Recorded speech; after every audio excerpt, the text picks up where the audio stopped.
2008 मधील मालेगाव बॉम्बस्फोट प्रकरणातील सर्व आरोपींची निर्दोष मुक्तता, सबळ पुराव्याअभावी साध्वी प्रज्ञा सिंह, कर्नल पुरोहित, समीर कुलकर्णीसह सर्व आरोपी निर्दोष।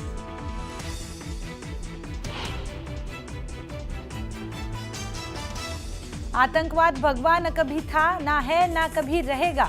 मालेगाव बॉम्बस्फोट निकालावर राज्याचे मुख्यमंत्री देवेंद्र फडणवीसांचं विधान।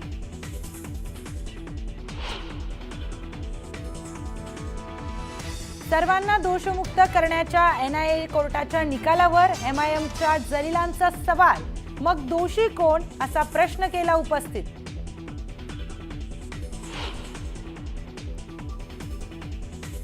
अनेक वर्ष अपमान सहन केला, वारंवार संघर्ष करावा लागला, दोषी नसताना कलंकित असल्याचा शिक्का लावला।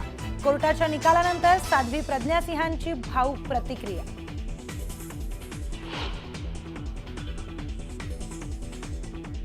एनआयए कोर्टाने दिलेल्या निकालानंतर मालेगावमध्ये हिंदुत्ववादी कार्यकर्त्यांचा जल्लोष, तर जल्लोष पोलिसांनी रोखला। फटाके वाजवण्यास केला विरोध, कार्यकर्त्यांसोबत काही काळ वाद।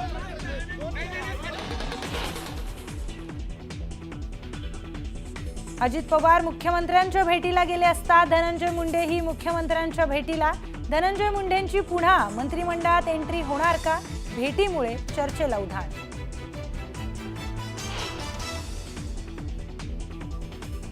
सह्याद्री अतिथीगृहावर घडामोडींना वेग, अजित पवार, सुनील तटकरे आणि मुख्यमंत्र्यांची बैठक, राजकीय वर्तुळात चर्चांना उधाण।